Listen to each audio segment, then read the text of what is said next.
கிறிஸ்துவுக்குள் அன்பான கர்த்தருடைய பிள்ளைகளே, இன்றைய வேத வசனமும் ஜெபமும் ஏசாயா தீர்க்கதரிசியின் புஸ்தகம் 45 அதிகாரம் 7 வசனம்.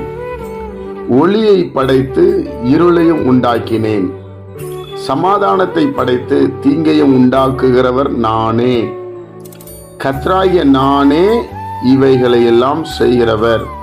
என் அன்பு கர்த்தருடைய பிள்ளைகளே, நம் ஆண்டவர் ஒளியை படைக்கிறாராம், இருளை உண்டாக்குகிறாராம், சமாதானத்தை படைக்கிறாராம், தீங்கையும் உண்டாக்குறவர் நானே என்று சொல்லுகிறார்.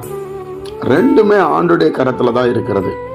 நிறைய பேருக்கு கேள்வி வரும், எதற்காக அவர் இருளை உண்டாக்கணும், எதுக்கு தீங்க உண்டாக்கணும், ஏன் உண்டாக்கணும்னா நாம அவர்தான் தெய்வம்னு அறிஞ்சு அவருக்கு பயந்து நடப்பதற்காக தான் உண்டாக்கி இருக்கிறார். இப்போ மிருகம் பாருங்க, அதுக்கு ஒண்ணுமே தெரியாது, அதுக்கு 5 அறிவு தான். ஆனா கர்த்தர் நமக்கு 6 அறிவு பகுத்தறிவை கொடுத்திருக்கிறார். எதை செய்யணும், எதை செய்யக்கூடாது, எது ஒளி எது இருளுங்கிற வித்தியாசத்தை நம்ம கண்டுபிடிச்சுக்கிடணும். நல்ல கவனிங்க, கர்த்தருடைய பிள்ளைகள் நீங்க அறிஞ்சுக்கிடணும். ஏங்க இது ஆண்டவர் இப்படிப்பட்ட காரியங்களாம் செஞ்சாரு அப்படி சொல்லி நம்ம நினைக்க கூடாது. ஏன் செஞ்சாருன்னா நமக்கு பகுத்தறியக்கூடிய அறிவை கொடுத்திருக்கிறாரு. இப்ப கரண்ட தொட்டா நம்ம சாக்கடிக்கும், நமக்கு தெரியும், தொட மாட்டோம். கையில 100 ரூபா நோட்டை கிழிச்சு போடுவோமா, 500 ரூபா நோட்டை போட மாட்டோம். ஏன்?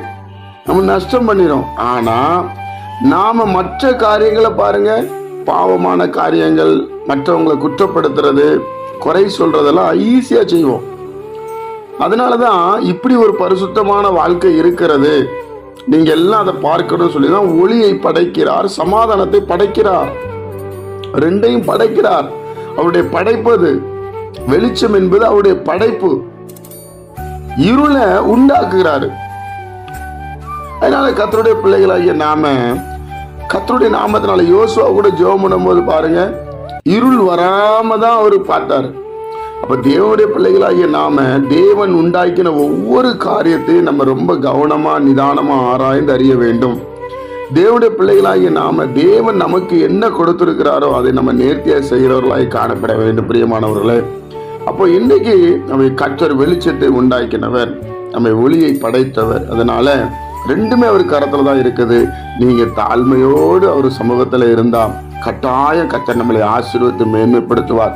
எது தப்பு எது ரைட்டு என்பது கர்த்தருடைய நாமத்தினாலே நமக்கு தெரியும். நன்மையானவர்களை நாம் எடுத்துக்கொள்ள வேண்டும். ஒருவருக்கு ஒரு தீங்கு செய்யக்கூடாது. இதுதான் நல்ல கனி. ஜெபிப்போமா? பிதாவே, உடைய குமாரன் இயேசு கிறிஸ்துவின் நாமத்துல வருகிறோம். இந்த நாளை எங்களுக்கு ஆசீர்வதித்து தாரும்.